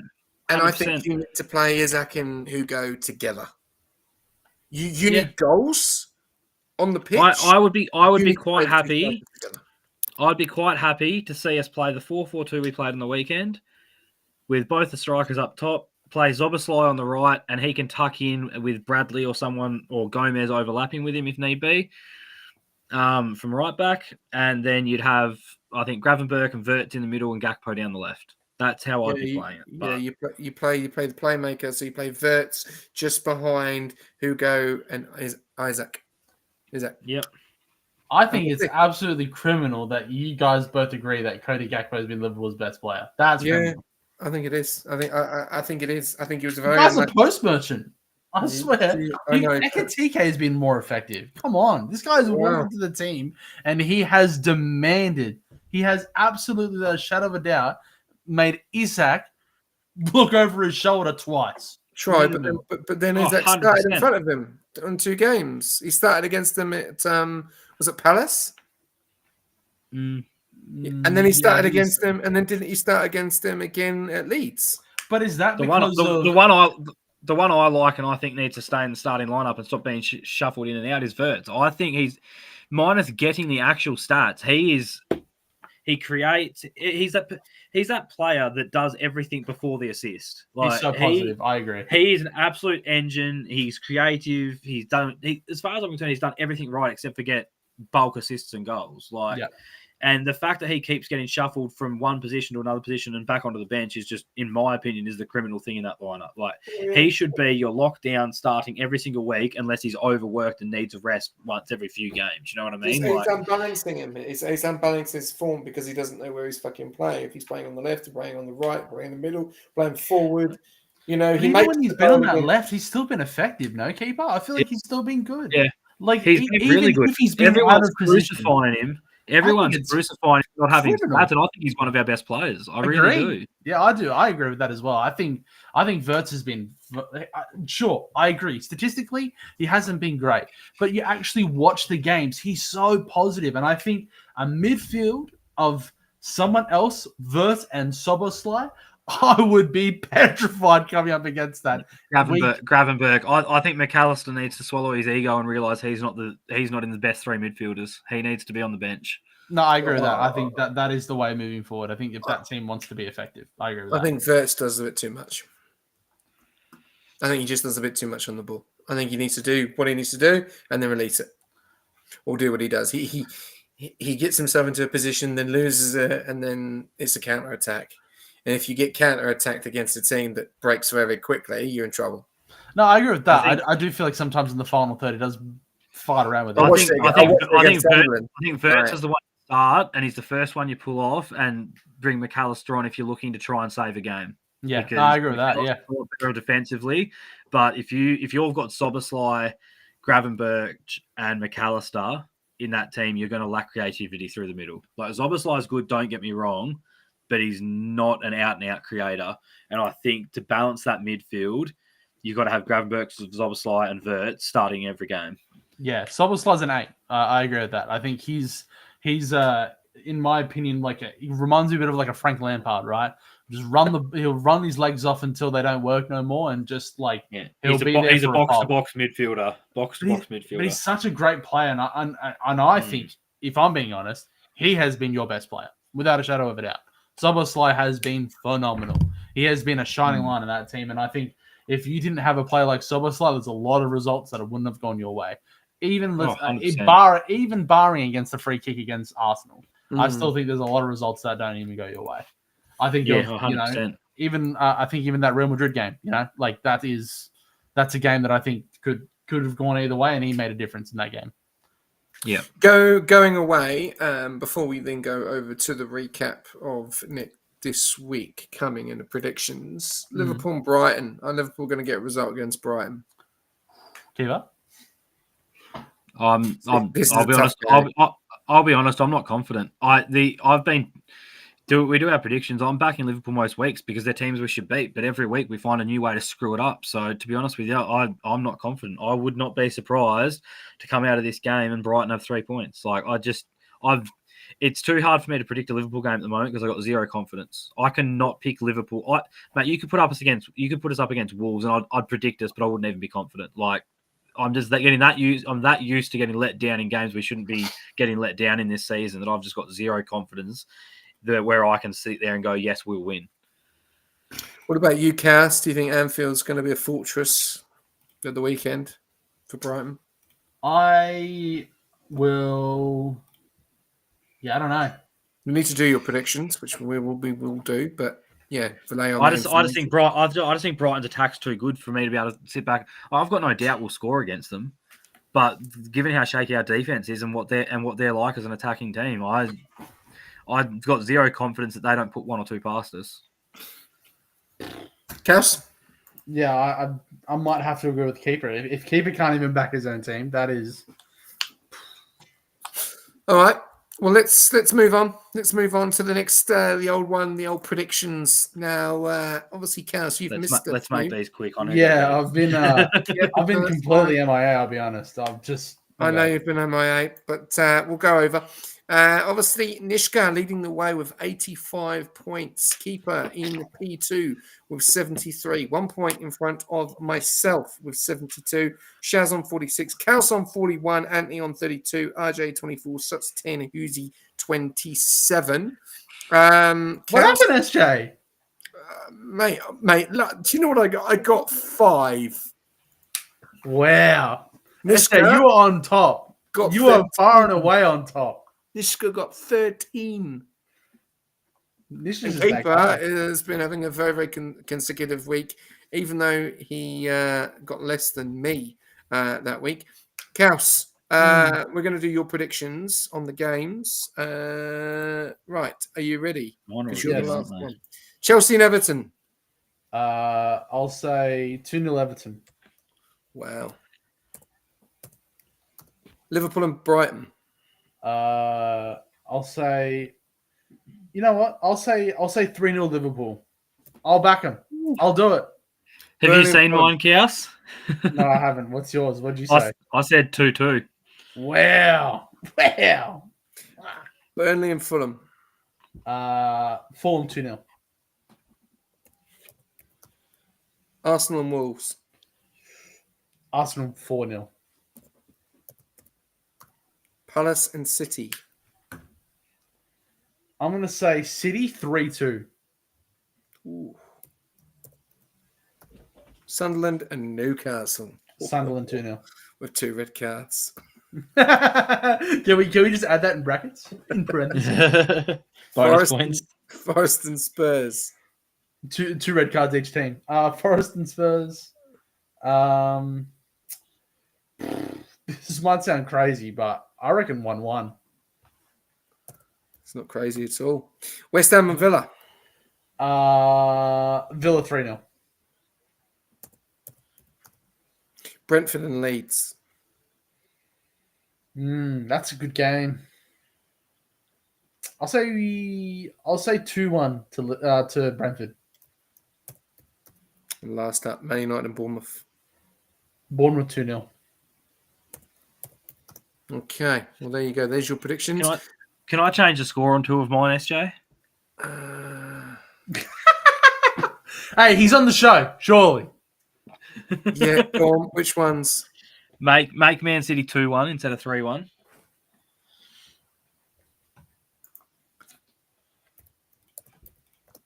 And make Newcastle make Newcastle 2-1 instead of 3-1. I need to put a D in there. 2-1. Yeah. Okay. Both those 3-1 results, just change them to 2-1s. 2-1s. All right. Well, we'll touch base on these games very quickly. Chelsea and Everton.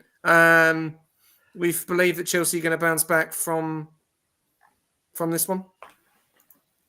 Look, I've got Chelsea to win. I think it's very game to predict that though, because Everton currently are tied for second in the last 5 when it comes to form. Mm-hmm. The only teams that have done better than them are Aston Villa, and then Man City's equal with them. So cool. Everton, despite only scoring 18 goals all season, are somehow 7th on the table. So it's. I'll be honest, they've defended bloody well, and they've managed to get wins without scoring bugger all goals. So I think it'll be a low-scoring affair. But I do think Chelsea's the better team. Okay. Then we've got Liverpool and Brighton. Cass. I think from what we've discussed, I think Brighton might be able to be a big game. It's going to be an important game for Liverpool. I wouldn't say it's going to be a big game. It says a big game. Brighton at 8th, Liverpool at 10th. They're all on the same points. Yeah. Brighton win this, they're 3 points above Liverpool. Yeah. I mean, Liverpool win this, they're 3 points above Brighton. So and they need to get back into the top 5. No, they're 10 points behind Arsenal. Yeah. You're not getting a clean sheet in that game though. There's going to be goals from both teams. Yeah, definitely. Burnley and Fulham. I think Fulham will beat Burnley. I think Burnley will cause some problems. I think that'd be similar to the Chelsea-Everton game. I think Fulham should win, but it's going to be low scoring. I think the Arsenal-Wolves game will be a struggle. I don't think it will be what you think it will be. I think we'll struggle to break them down for some reason. I don't know. I just think with where we're playing at the moment, we'll have to wait and see. I think it's an easy 3 points though. But then again, no easy games, 3 points. We look at that. Crystal Palace and Man City. If we were to go with a watch-along, if everyone is free for the watch-along, I'd like to do the watch-along for the Man City and it's Monday. Shit. Yeah, no, you can count me out of that, unfortunately. No, we can't do any of the watch-alongs. I think that's the game of the week for me. Man City and Crystal Palace. Yeah, I think that'll be an interesting game. I just think City have got more quality than us. I just think they do. And I think they'll use that and be more effective. What I will say about my team is that we create a lot of opportunities for ourselves. We just do not take them. We don't fucking take them. We have so many chances in so many games, and for some reason, when we get in front of that goddamn goal, our brain just turns into mashed potato, and just I don't know. I don't get it. It pisses me off. Yeah. I watch the creation chances and the fantastic movement that we have. Gahey coming in, dropping in, Kamada opening up to get into that space. Both the 10s crashing the box. It's beautiful football. Just can't put in the net. Anyway, sorry, that's my crash out. Well, Sunderland Newcastle will be a fantastic game as well with the two derbies. This is my game of the week. Yeah, I think that's going to be an absolute belter. It's going to be interesting to see. And I think West Ham are going to take it to Villa. I really do. I probably have not even put that in my prediction. Monday 1 a.m. games, they're looking good. That looks like a good goal rush session, I'll be honest. Yeah, it looks like it does look like a good goal rush. Anyway, that is it on the predictions and all the games. Cash, you have a question to end with. I appreciate you reminding me that. So there's something been brewing, in my opinion, and it's been tossing over in my scalp of mine. And I wanted to pose the question to you fellas. Who has been, in your opinion, the best new attacker into the Premier League? Has it been Igor Thiago? Has it been Voltemata? Has it been Victor Gyökeres? I don't even. Did I say Victor Gyökeres? Sorry. What did I say? Voltemata, Igor Thiago, Gyökeres, or Hugo Ekitike? Who's been the best? Well, obviously you're talking overall at this point in the season. If you'd asked me at the start of the season, I would have said Ekitike or Gyökeres, but I think Igor Thiago. No, I don't even think it's close. He has been phenomenal in a mid to low table team. I think he's been absolutely outstanding.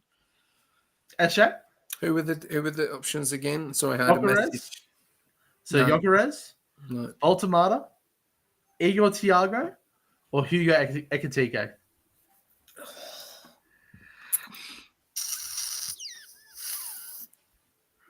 I think for me, for someone that has come into a very heavy jersey, if I'm being honest, and especially since you guys are in a bit of a situation at the moment, I think Hugo Ekitike has done a phenomenal job. I can't sing his praises more often. But I think he's been really good, but getting rotated in and out and everything just makes it that much harder. I think. No, Don't get me wrong. I think him and Wirtz are probably honestly like two players that have come in and done a great job while possibly not getting the recognition either of them deserve. But I just think Igor Thiago he's just been brilliant. He has been so good for Brentford. No, I agree. I think my pick would be Igor Thiago as well. My player's not there. He's a tackling merchant. Could it be someone else? Who do you think? What Semio. other?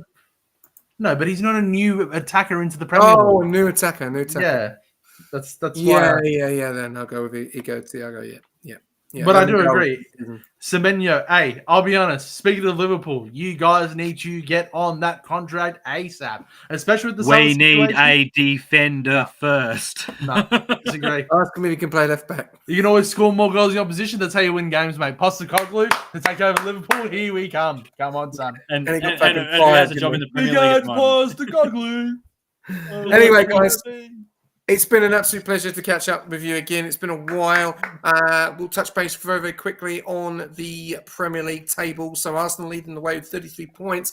Dropped points last week against Aston Villa. Unfortunately, have now pushed into third, 3 points behind the leaders. Man City are pushing the leaders at the top into P2 with 31 points. Their form has been on fantastic lately. Villa in third, Crystal Palace in fourth with 26, and Chelsea in fifth with 25 points, dropping points against Bournemouth. Then going down to P6, Man United, Everton, Brighton, Sunderland, and Liverpool are your top 10, with three of those teams on the same points as Brighton, Sunderland, Liverpool, all on 23. And if you look at this, Liverpool from 10th to 4th is only 3 points. So With that a is goal how difference close it of is. 0. Yes, that is how close it is. Thank you very much, Keeper.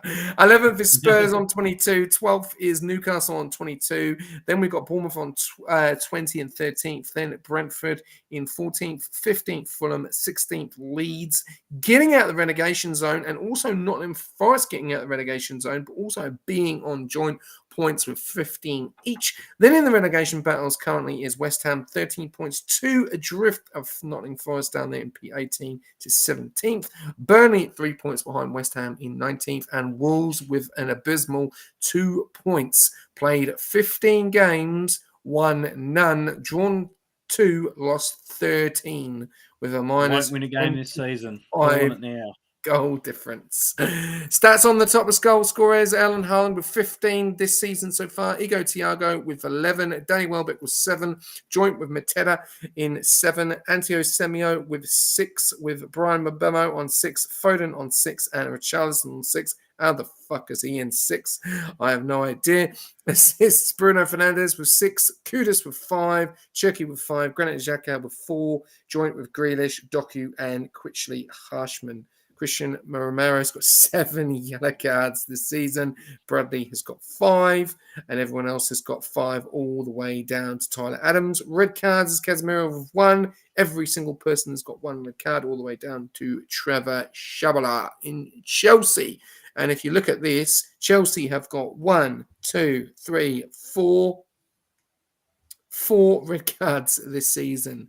And that is a defender, a goalkeeper, a midfielder, a defender, Yeah, not looking good there for Chelsea. They need to Yeah, gain. That's just in the Those- Premier League too. That is just in the Premier League. That's in the Premier League. As we know, the Premier League is back this weekend. Champions League is nearly done and dusted. Only 2 more games to go. A few of those teams have gone into the knockout stages. Man City, Arsenal are through into the knockout stages. Liverpool can still not make it into the Champions League. Will have to go into the knockout stages if they do not win their next game. So things are still on the go at the moment. Same with Spurs and the same with Chelsea as well.